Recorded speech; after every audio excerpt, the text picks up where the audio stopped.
Fabulous. Well, we have a wonderful event with two brilliant poets today, Rachel Bauer and Jay Whittaker, with their latest works. These are two excellent poets. I was very lucky to be in Rachel's session last year for the Stay at Home Festival, and I'm really happy to be chairing this session. This session is part of obviously the larger festival, so if you have any other events in mind you'd like to go to, please do. It's a lovely informal setting for today. We're going to have a couple of readings and Q&A, so please think of any questions you have in mind and pop them in the chat. So without further ado, I shall introduce both of our poets. First on, we have Jay Whittaker. Jay is an Edinburgh-based poet. Her second collection, Sweet Anaesthetist, was published by Cinnamon Press in September 2020. Her debut collection, Wristwatch, was Scottish Poetry Book of the Year 2018 in the Saltire Society Literary Awards. Both Jay's books are accessible poetry collections on the themes of resilience, grief, living with cancer, family secrets, and LGBT+ lives, including her own. Welcome, Jay. Thank you. I'll unmute you now. Thank you, Joanna. It's a real pleasure to be at the Stay at Home Literary Festival. I really enjoyed it last year, I have to say, so it's great to be back taking part. I was going to begin by reading a poem about my origins. It's a poem about the place where I was born, which I lived in for a whole 3 months, and therefore I feel very little connection to it. It's called Origen Myth. I was born in Maidenhead, not that I remember. My parents moved on after 3 months, but there it is, a fixity on my passport, a source of gags, my birthplace. There's a grayscale print of Dad cradling me, newborn. I'm swaddled to hide strawberry birthmarks. He beams with pride and disbelief. My mother's reaction, not recorded. 25 years later, we took a detour from my sister's graduation. Pulled up outside a boxy 60s semi. Mum said, "Your placenta's buried in that back garden." And that's the sum of my brush with Maidenhead. Couldn't tell you the address. It's where I was born, officially crucial. To me, no place.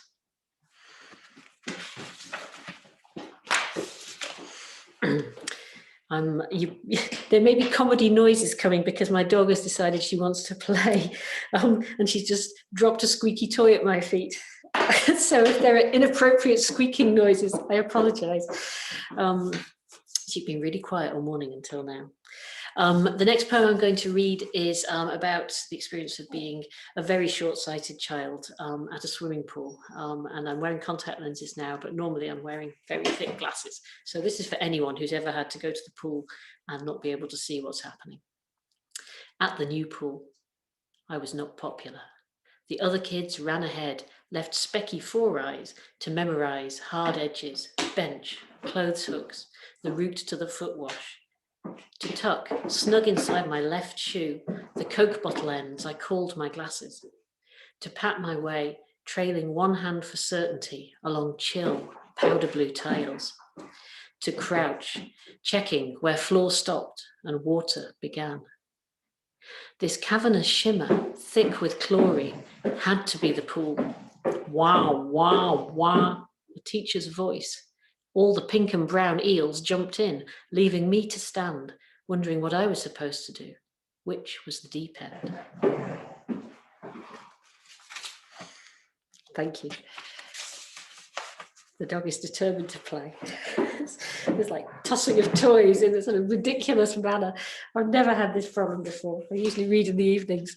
The next poem I'm going to read is called Radical, and it's about a radical bookshop called Mushroom Books in Nottingham, which was really important to me when I was growing up as a gay teenager in the 80s. There was no internet, and it was a time of AIDS and Section 28 and a lot of very unpleasant media coverage. It was a bad time to be gay, really, growing up. So this is about that, the importance of books. Radical. Where do you go when dictionaries fail, omit you, at best pathologize, smear you? Kick open the rain-swollen door to Mushroom Bookshop. The bell's ding announces you, thank God for steamed-up windows. Inside, a friendly fug tinged with tuberose incense. On every spare patch of wall, flyers and posters curl their corners. Demos, solidarity with the miners, Nicaragua, buses to Greenham, meetings you never brave. Skirt past Marxist theory, environmental issues, past Black studies and animal rights, to the gender studies shelf, where lesbians and gays bleed into each other. These are the days when B and T and plus have yet to fight their way out, and Q is still a dirty word. To stand here and read, the act of standing, the act of reading, declaring who and what you are, seeking community, seeking common cause. It's time to break from your cul-de-sac, overcooked meat and 2 veg, education to keep you in your place, hate blaring from TV and radio. They can't mean you. You're coming to see the means of definition are owned by others. You were born into occupied territory. Insurrection's needed. You haven't found the word for that yet either. Go to the margins. Keep flicking pages. Eventually, you'll crack open.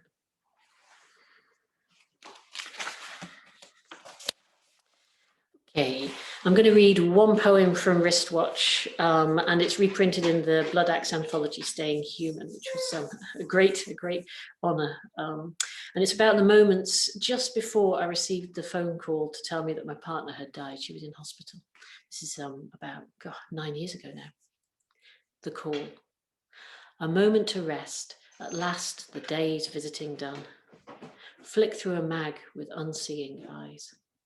There's calm in exhaustion, a break between work and visiting hours.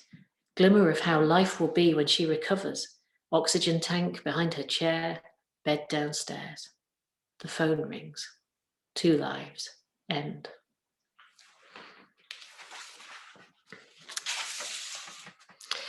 So I'm going to read a poem now about Birmingham, a city where I lived in the early 90s. It's a city where I came out. It's where I met my late partner, Morag. So there's a reference to a dead woman, and that is her.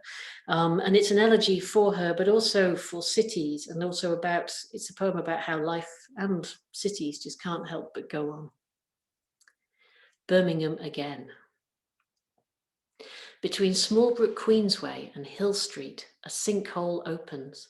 I plunge, aching to tell a dead woman how the city reincarnated multiple times since we left, how it melts down, reforms into the shape it needs now. Cranes, crossing cranes. From a bedroom on the 26th floor, I look down on Victorian civic pride, pubs tiny as bugs, crouching between towers.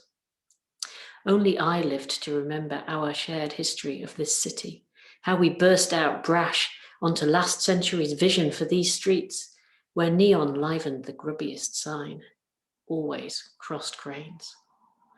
The brutalist collarbone still stands, its mold-laced concrete surely marked for demolition. Each time this city builds higher, masking the promise of raised ground.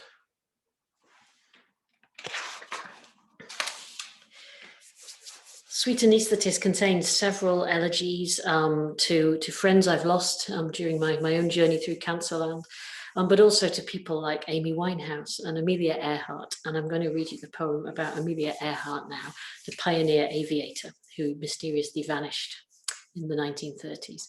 And it's prefixed by a quote: "Women must try to do things as men have tried. When they fail, their failure must be but a challenge to others." And that's Amelia Earhart in 1935. Amelia's bones. She's still making headlines, new theories about her long-lost bones. 80 years since we first watched her climb into her Electra, confident, competent, stashing makeup in the cockpit. We covet that bloody mindedness, could use a shot of her ambition. She vanished in Pacific Ocean shadows. Radio signals glanced round the globe, picked up by schoolgirls on shortwave sets, planed down on a small island, half in water. The world straining after her voice. We can't let go. So another slightly watery poem. This one is set in East Lothian, where my partner Marie stays, and it's a sort of, a more rural poem. Water's Edge. Every path has two lives, one with, one without you. Beyond furrowed fields, the farm's spine leans against the sky. As talisman, I choose a twig the length of my hand, every knot and twist of bark alive with moss. How much more I see in silence, a seam of carmine leaves tracing the contours of the bank, the steel of a heron's wing lifting into air, as though it understood being blown back on course.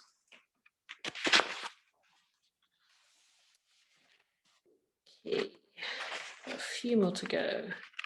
Am I okay for time? Yeah. Okay, this is an Edinburgh poem, and it's about the Playfair Library, which is part of Edinburgh University. It has a very impressive Georgian interior. Mausoleum. In the Playfair Library, someone has forgotten to switch on the heating, and baby, it's cold inside. From every ornate alcove, blank marble eyes watch askance as we shivering children of enlightenment are lectured on Brexit and data protection. Peering at plaques on plinths, we don't recognise these guardians of a former order, their supercilious chins, patrician togas, Victorian whiskers. Reaching into bags for scarves, pulling coats over our tailored workwear, it's chill as a morgue under this splendid barrelled ceiling. We could use some Empyrean fire, now we've made it, into the cadaverous ribcage of the establishment. I'm going to read a really new poem that I wrote a few weeks ago when I found out that I was sharing my car with some unexpected guests. I'll just let the poem tell the story. Clearly, something was up. Every time I drove, plink and ricochet, stones on metal like popcorn in a lidded pan. I blamed the untarmacked track, recent resurfacing on the main road, until a warning light came on. Under the bonnet, rats had stashed birdseed in every crevice, nestled pebbles into crannies, built a cairn of stones on the engine, the shock of rat shit on the camshaft. Chewed wires betrayed them, building a haven of warmth and food in the heart of a machine I thought was mine. Okay, I'm going to read about a slightly different form of wildlife. And this is a poem that is written about being on Iona and climbing to the top of the hill there, which is called Dunny, to try and get a phone signal. And I went there because I was waiting for news of a friend who was basically in hospital getting some bad news about her cancer coming back. So this is a poem about that experience. And for those who are interested, it's in a haibun form. So it's a prose poem with a haiku, a prose poem with a haiku. Eerie. 101 meters above Iona, seeking signal on Dunny. No bars. I stab numb fingers on the shiny screen for updates that would be unreadable in the reflected glare. Gusts bully me into zipping the phone away. Have some respect. Look. Stare to middle distance. Tractors trundle silage to cows, and beyond the sea beats serried gneiss into pebbles. I need both hands to hold on, won't be prized from this crevice. Think barnacles, limpets. Know the wind is tide, to be endured, scouring my face. Clouds scroll over the North Island until, fleeting as thought, sliver of shadow skims, hearts catch. All eyes lift to sea eagle, those slow, scything wing beats. It circles the crags, surveying us all, walkers, pilgrims, Hebridean ewes and lambs, wary grey-like geese. Smaller birds shriek alarm. And I imagine her, hundreds of miles south, shaken, nursing this latest diagnosis, bursting from low-ceilinged consulting rooms, past waiting ranks of barely contained fidgeters, trapped under strip light, inhaling that clinical smell. May her eagle sense swoop with raptor's precision, snatch every morsel.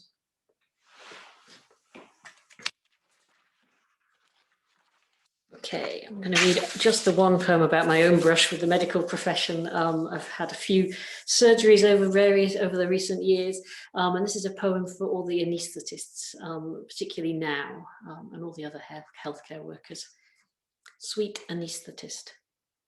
His role, to shepherd me to transcendence, drown me in brackish stupor. Efficient appraisal of my open mouth, dry from fasting, a difficult airway. Drumming hard on the back of my hand, his fingers raise veins where others failed. He guarantees obliteration, yet reminds me of an old friend, a gentle man whose name I forget as I sag, ragdoll limp, thoughts clotting. I was going to finish with one really brief poem. It's 6 lines long, and it's a poem about hope, and it's another one set on Iona. Thank you all very much for listening. It's called Sighting. Once you've seen dolphins in Iona Sound, every wave's crest might be one, nosing the air, twisting white belly, diving, a delicious flourish of tail. That's the thing about possibility. You have to know it's there. Thank you very much. Thank you so much, Jay. Those are absolutely stunning. Your endings particularly are brilliant. They're just, yeah, brilliant. If anybody has any questions, we have a few minutes to pose some questions to Jay before we move on to Rachel's reading. So if you'd like to pop those in the chat, then feel free, or equally, if you'd like to say them out loud, please raise a hand and I can unmute you so you can ask your questions. Lynn Valentine says, "Is the rat gone?" We believe so.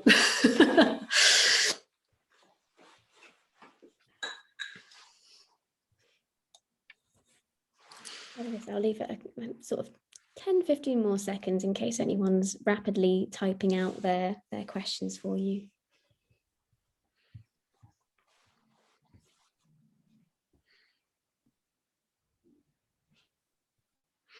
Okay, right. In that case, we shall move on to Rachel's reading.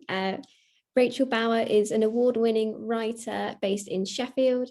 She is the author of Moon Milk from Valley Press 2018, a non-fiction book on literary letters from Palgrave Macmillan in 2017.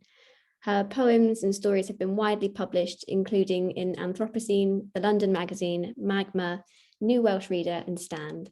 Rachel won the London Magazine Short Story Prize 2019 to 2020 and the W&A Short Story Competition. She edited the Verse Matters anthology from Valley Press with Helen Mort and is currently editing an anthology with Simon Armitage for Faber and Faber. Her new poetry collection, These Mothers of Gods, will be published by Fly on the Wall Press in July 2021. Welcome, Rachel. Thank you, Jo. Thanks so much. It's so wonderful to be here. 1 year on from the first stay-at-home literary festival, which I was part of, and it was such an amazing thing to be part of last year. And yeah, it's a real honour to be back. But I think what was needed then, and what we kind of still need now, to get together in spaces like this, and I really appreciate the opportunity to be here, but also to listen. I love those poems, Jay, and I think it's really important that we continue to connect like this. It's still such a difficult time for so many people. Okay, so I'm going to read today from my new collection. It's not out yet. It's out in July with Fly on the Wall Press. I'm just going to put a cheeky link to the pre-orders are now open for that. So I just put that in the chat. I'm just going to move this here. Yeah, so I'll just start with the first poem in the book. It's a sestina. It was published first in the London magazine, and it's about the babies born in the Mediterranean Sea, many of them in treacherous conditions or on rescue boats. It's often really difficult for these babies to get citizenship, and at the moment, as we speak, there's still no search and rescue service in the Mediterranean, as the European governments are detaining rescue ships. So this is water birth, and it's for the babies born at sea. Nobody wants to be born at sea, but I'm a midwife. Squeeze my hand, that's it, we've got this girl. She squats, not time to push, bile rises with the swell. Breathe through the surge, keep your head. The baby is well positioned, head down, curled and smooth like a sea-soaked pebble. That's it, keep breathing. Squeeze those ice packs in your hands. Let's cool those bruises down. I push hair from my eyes, scrap of a girl, clothes soaked in petrol. The girls have been shoved in a dinghy, heads barely covered, then pushed off from the shore in a sea coffin. We hold her up, women's hands held from behind. We hold our breath now for the baby. I say, keep breathing, but English means nothing to this girl. We need Arabic for breathe and girl and hand. The translator, sick as a dog, headed up for fresh air on deck. The sea swells, nearly time to push, but now she's trying not to push, juddering through breaths of thick fog, sick pea soup, and the sea fire is swallowing it all, burning this girl up so she blazes. When the head crowns, she grips, scorches my hand. I make a cave of her face with my hands and tell her, yes, it is time to push, it is time. I can see the head, so push now. Nearly there, breathe through closed lips, and yes, girl, push against this wave, against this sea that would swallow us all. Head out, final push, and in my hands now, a breathing girl, a beautiful girl, a salt pearl birthed at sea. Thank you. Thank you. So my collection is called These Mothers of Gods, and it's partly about reimagining women's lives that have been pushed to the margins of history and shrouded in shame and secrecy. And it's partly about pushing against these kind of accepted conceptions of motherhood. So it's about kind of pushing towards thinking about our collective responsibilities for each other and for our environments. And our worlds. So I'll read a few poems from that. This first one is called Flags and Flowers, and it's about the British citizenship test. So yeah, it's about kind of our collective responsibilities for each other's and the ways that motherings are policed. So this is called Flags and Flowers. And it opens with an epigraph which says, "There's no document of civilization which is not at the same time a document of barbarism," which is a quote from Walter Benjamin. The carpet at the test centre was pencil blue, blue of lead, water, blue with unforgiving, grey weave of blue sweet, the wind blew sweet of our belongings, cruel sweet, too dead for snowdrop blue, and the screen flashed electric, blue glasses on the man opposite, blue his sweat chill, shivering as the timer flew on our chances of belonging, bucketing crosses of salt on sky, blood on snow, my pencil all wrong for this test, indecisive finger taps, cold numb, clicking rose, thistle, forget me not, while flashy eyes jab cenotaph, confident, roast beef, definitely, the queen, blue blood,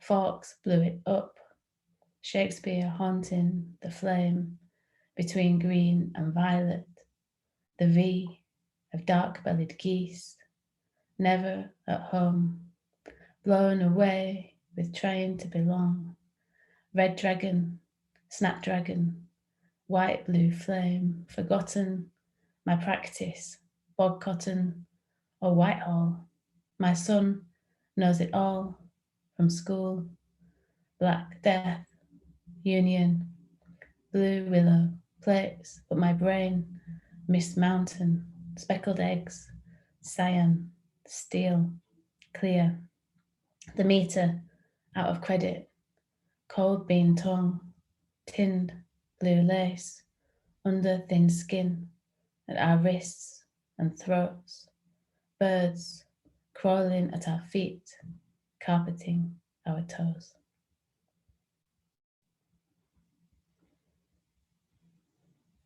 Okay, thank you very much.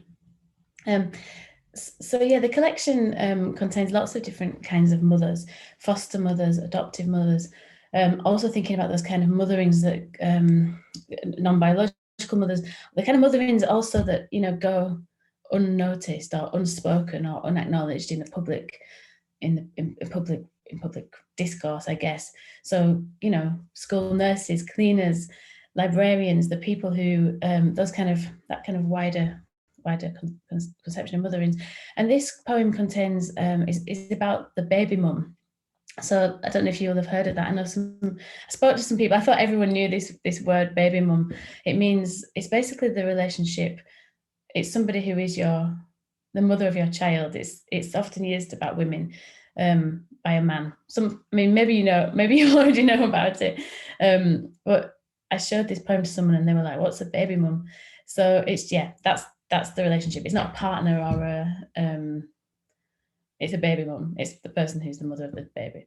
So this is called a poem called "Story of Baking, Story of Birds," and it's after a poem by Whittaker, Odebanjo, and I'll let it speak for itself. The pie was plum. He sat in the corner and put in his thumb and said, "You're only my baby mum, so no, sweet one, I cannot marry you, for I have a wife at home." No, stop. That's not quite right. Actually, it was bird. He kept me in an eggskin shell and said he kept me very well with 24 blackbirds tender under rusk, and I longed for beak, ruptured crust, for sockets pecked to dust. But no, that's wrong. I said, "Pat me and prick me and mark me with B, grind my bones to make your bread." Not really, I wouldn't stand for that. I stepped upon a blackbird, a light, ribcage spread of toes, flight, hooked the basket high in the oak with that wise old owl, rock-a-bye baby on a tree top, but no, he lobbed rocks, brought us both down, broke my crown, vinegar and brown paper, stamped on the blackbird's splaying wings, breast, throat. No, don't worry, wrong song. Hush, little baby, don't say a word. Papa's going to buy you a mockingbird. But the last pie was air, hollow as bird bones, wafer thin. So I said, "Baby, we'll eat broth without bread.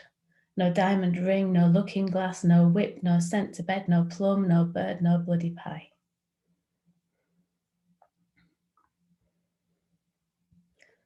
Thank you. Thanks very much. Okay, so the next poem is also a high bun.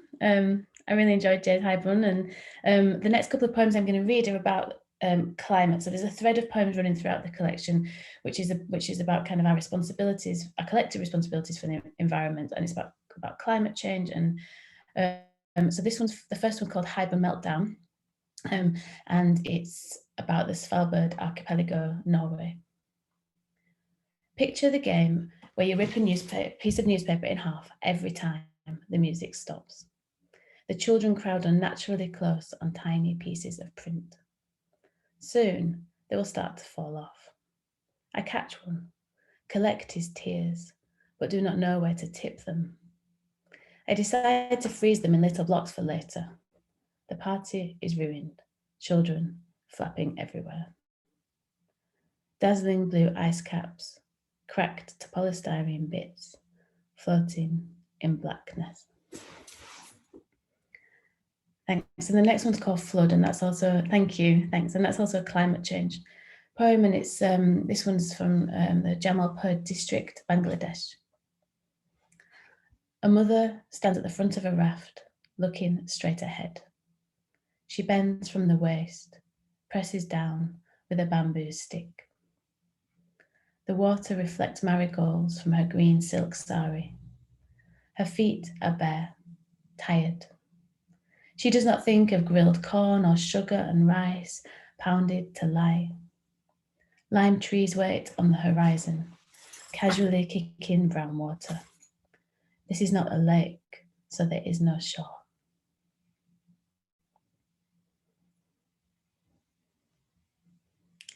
Thank you. So I'll just read two more if there's time to. Is there time to read two more? Or should I just read one more, Jo? Two. Okay, brilliant. Thank you. So there's quite a few poems in the collection about madness, about the kind of history of madness and women, and the way that women have been silenced, but also about the taboos and shame around mental health illness. So yeah, there's a few poems about that, and this is a really like elongated sonnet called Mad Woman. So yeah, I'll just read that one, and then we'll finish with a last one that's a bit shorter. So Mad Woman, you don't want madhouse in your bed, in your room, near the children, shouting at strangers in the street. That big red building with the clock will soon sort it out. You don't want madhouse under your feet, in the kitchen, warbling with the birds. You don't want it spoiling the soup, wandering the pavement in slippers, beating the hedge with a stick, stashing eggs in hair thick with wild. Madhouse is a liability, send it off. The jitters are unnerving.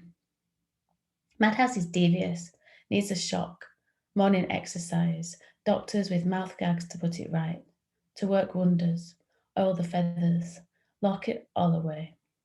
You don't want madhouse, send it off. But no, keep it in the family. Imagine the shame getting the funny farm involved.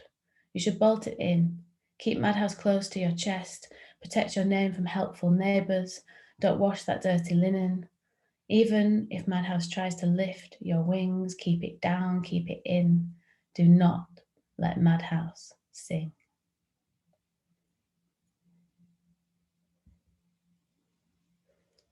Thanks.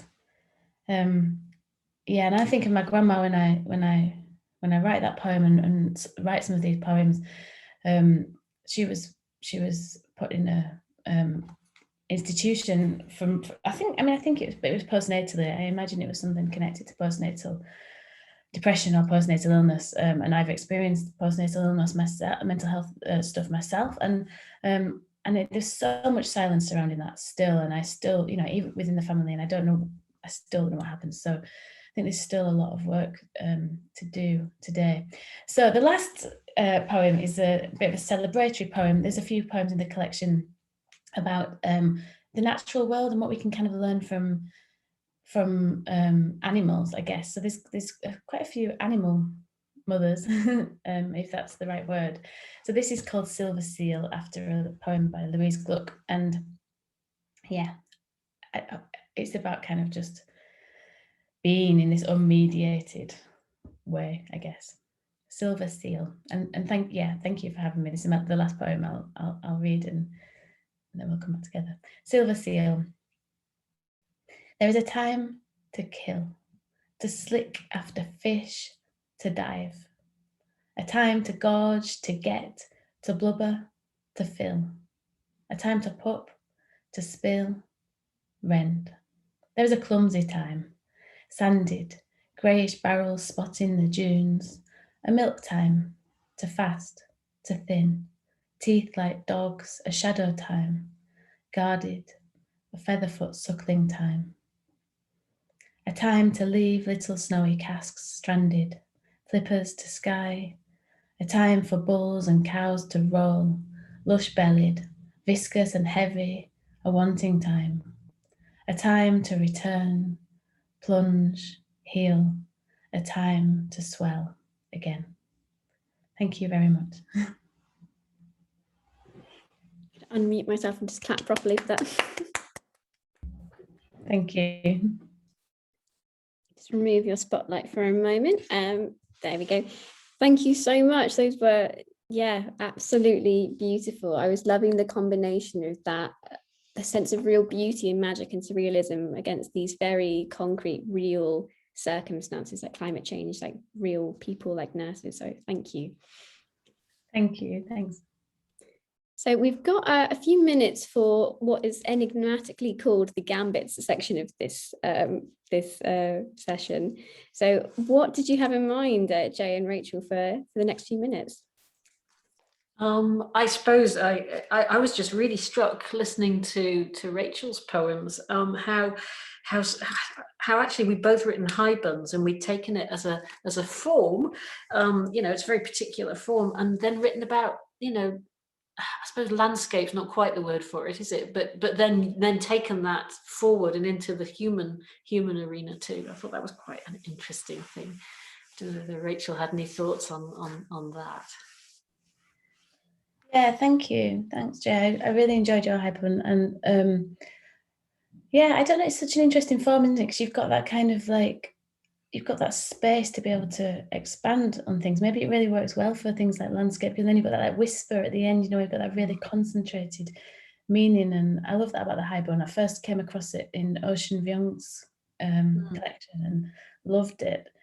So I've got a couple of those in my book, and I find they're really, I don't know whether you find this, but I find it's something about being able to write about something, but then to distill it at the end, you know, in this.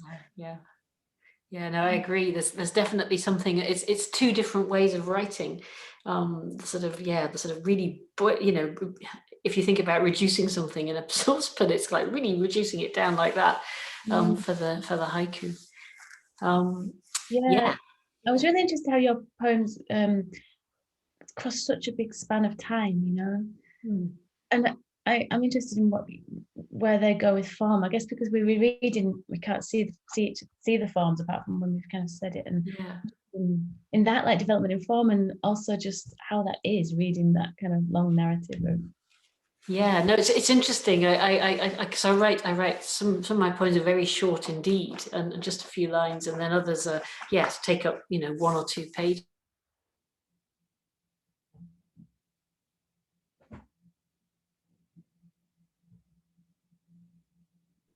Oh, I think we've got a little bit of an internet hiccup there. Hopefully Jo will come back in a moment. Yeah, she's frozen for me. I can't see it. I think there's might be some questions in there. There is one for you, which might be good timing while we're waiting for Jay's internet to come back on. So we've got one from Helen. When and how did you arrive at other forms, sestina, elongated sonnet, used for particular subjects? Oh yeah, thanks. That's a really good question. I sometimes start out with a form just as a way of trying to explore how to write something, and then move on from that, and that elongated sonnet. I actually was writing a sonnet a day about a year ago for something, and it just, that form, just that subject just pushed. It would not be contained, you know, and it just pushed and pushed, and the rhyme seemed to work really well for it because it kind of created this sense of it really, that subject for me really pushes against the sonnet form, and I just couldn't keep it short enough. So I actually thought an expanded sonnet seemed right for it. Sometimes I find it really frustrating. I wrote a crown of sonnets to try and give kind of the, you know, kind of experiences that are hidden. I actually wrote a crown of sonnets about a woman who wouldn't usually appear in history at all. And it just wasn't right, you know. I showed it to somebody and they were just like, well, it's great, but there's a lot of padding, you know, it just wasn't right. And now it's a much more pared down poem, and I think sometimes you have to listen to what the poem is telling you about what form it needs to be in at the end. But I do find form quite useful as a way of starting out sometimes. Jay, we lost you. We're just talking about form. I don't know if you've got any comments. We're just talking about how we arrive at form. And I think ironically, I was just cut off as I was saying. I don't write much to form. I mostly write free verse. Highbone is one of the few forms I have done. I've got huge admiration for a crown of sonnets. Brilliant. Maybe I should challenge myself and try a bit more in some of the more formal forms.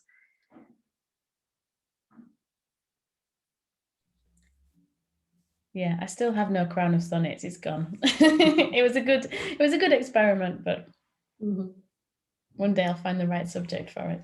I like playing with syllabics because I guess that's also a sort of another way of forcing, you know, if you try and shoehorn yourself into a particular format, then you sometimes liberate new ideas. So I'll just arbitrarily choose you know, the first line of each stanza will have 4 syllables, and then 6, and then 8, and then recede back, and then just see what comes out. And just the discipline of that is a good exercise. Yeah, and that's a good word. I was going to say the same thing, but the discipline of that can sometimes just be really useful for helping you get something down. And it doesn't have to be the final form, but it's a useful discipline, I think, and being able to see what's essential and what's not. We have another question if you're ready to take questions. We have one from Lynn Valentine, which is, how easy did you both find writing your latest collections compared to your previous collections? Which I think is a great question. Do you want to go, Jay? Yeah, so I suppose there was a bit of a natural time lag before the first collection sort of came out, and in that time I was still writing new poems, so I kind of just made myself really keep writing poems, and I did this after Sweet Anaesthetist came out as well. Yeah, that's yeah, I think I'm probably similar in a way. Actually, I started to write many of these poems before Moon Milk came out, because they come quite naturally. My first collection, Moon Milk's quite personal, and it's a kind of about pregnancy and birth and early childhood and those kind of things. And the last poem of that moves out into kind of wider political issues and into the world. And I feel like this collection comes from that. And in some ways, there's no break. It's a continuation almost. And the way that publishing works, I guess there's always that lag, and kind of collecting these poems now and editing them, I'm already writing new things, so it's just like a continuation somehow. Yeah, no, I agree. It's like there's a river there's a river of poems, and they keep streaming past, and some of them get diverted into different places and different books maybe. Yeah, I don't know whether you on you go. Yeah. No, that's a really beautiful way of describing it, as like a river of poems, which sometimes dries up. Yes, indeed. Yes. And floods. I have a question for myself, if we have time for it. That it was more for Jay, that I was wondering, particularly as your poems deal with a number of medical experiences. I find that kind of poetry really fascinating in myself, having gone through some of my own medical experiences. But I find it's interesting where the boundary is between poems which are written for yourself and which ones you'd want to appear in a collection or a pamphlet.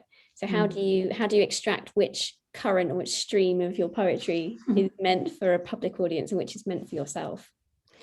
I suppose that it is, there's a real sense of what I'm comfortable with. There are some poems I will never read aloud, I suspect, or only in certain sort of environments. To audience that are particularly, I don't know, reading to, say, someone at the Maggie's Centre, that's a different audience to a sort of, a literary festival type audience. So that there's a bit of that goes on. There are some things that are just too private that never, I wouldn't put forward for publication, and probably wouldn't, share with my workshopping friends. I said, does that answer your question? Yes. I think you've just got to do what you're comfortable with, actually, and you kind of know that. If you can actually bear to read it out loud in front of other people, then you're probably going to be able to manage with it being published. But because I quite enjoy performing, and in non-pandemic times, I sort of quite often do go and do open mics, and I try things out. I do have a good sense, therefore, what I can face reading and what I can't, and what therefore might be comfortable to share. I'm guessing Rachel will have a similar, you read the poem about your grandmother and the madhouse. I thought it was absolutely brilliant, the personification of madhouse. But yes, clearly there is a whole wealth of other things that could come out there that you chose not to surface. Yeah, definitely, I agree. Yeah, thank you for those comments as well. I actually was taken aback by a poem in my first collection, and it was published online by I think it was Ink, Sweat and Tears, or was it another poems? And when it was published, I suddenly got loads and loads of responses saying it was quite personal, but I don't think I'd realised quite what putting it in the public would do. And people were contacting me saying, "Wow, thank you for sharing that. I've experienced this," and I was actually really, really shocked by how I felt about making it public. So I think sometimes you do need to think, don't you, about what will you be comfortable with making public. And I mean, I really believe that the more we talk about things and the more we can share, the stronger we are, because then we reduce, can support each other and reduce that shame and taboo. But also you need to think about what yourself, kind of what you're happy to share and what's too private. So yeah, it's a cliche, but put on your own life mask before helping others. Yeah. Wonderful. Does anybody else have any further questions you'd like to add to the chat? We have a couple more minutes if you do, or if there's any other bits that you would like to particularly ask each other, Rachel and Jay, then please feel free. If no one's got any questions, I'd like to ask Jay whether you've been writing over the pandemic, because I just haven't written any poems, and it's really ironic. I've got this collection coming out, and I've been able to edit, and I've been able to write fiction, but I've really struggled to write poetry. And I'm just interested. You said you've written one of the recent poems, and I wonder whether that dried up at all, or I think initially, this time last year, the shock of what was happening, that stopped me in my tracks. But yeah, I sort of got back on the wagon, I guess I'm not writing as much as I usually do. I haven't just haven't. The headspace isn't there, but it's too preoccupied by watching terrible rolling media.